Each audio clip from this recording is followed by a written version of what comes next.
আজ একটা আবার মজার গল্প বলবো। মজার গল্প মানে সত্যি মজার। এটা সময় নিয়ে আর কি। What is time?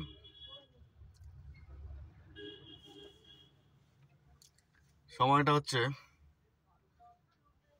প্রত্যেকটা মানুষের সময়ের দাম আছে ডিফারেন্ট। প্রত্যেকের সময়ের দাম ডিফারেন্ট। এই জন্য মানুষের ভ্যালু আলাদা, পজিশন আলাদা, লেভেল আলাদা, রাইট? তো কিছু না কিছু তো ভ্যালু আছেই। এবার কি হয়, ওই ভ্যালু অ্যাডিশনটা হয় না, যার জন্য জীবনে গ্রোথ হয় না, সাকসেস হয় না, প্রোগ্রেস হয় না, ডেভেলপমেন্ট হয় না। এবার ভ্যালু অফ টাইম যেহেতু ডিফারেন্ট, সেটা ডিপেন্ড করে নিজের কাজের উপরে। তো এর উপরে তার মানে প্রত্যেকটা দিন যদি কোনো মানুষ 10 ঘন্টা কাজ করে, 10 ঘন্টার যা ভ্যালু, সেই ভ্যালুটা তোকে তুলতে হবে। এবার যে কাজ করি আমরা, সেই কাজের উপরে ডিপেন্ড করে যে ভ্যালুটা আসলো কি আসলো না।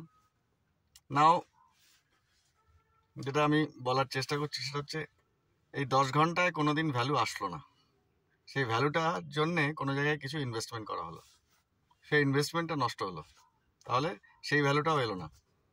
নাও, যেটা ইনভেস্টমেন্ট করা হয়েছে সেটা চার্জেবল। তার মানে ইনভেস্টমেন্ট মানে বিশ্বাস, বিশ্বাসটা চার্জেবল। সেই বিশ্বাসটা অন্যকে ফ্রিতে দেওয়া হয়ে গেছে। নাও someone is paying for that belief which is chargeable, আর যাকে দেয়া হলো, যার উপরে ইনভেস্টমেন্টটা করা হলো, সেটা ফ্রিতে, সেটা অ্যাডজাস্টমেন্ট হলো না।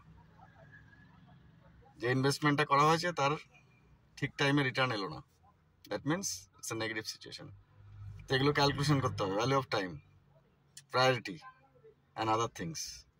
বিশ্বাস চার্জেবল, এইটা মাথায় রাখতে হবে সবাইকে। বিশ্বাস ফ্রি না, বিশ্বাস চার্জেবল। প্রত্যেকের বিশ্বাসের ভ্যালু আলাদা। So enjoy the value of belief system. Thank you.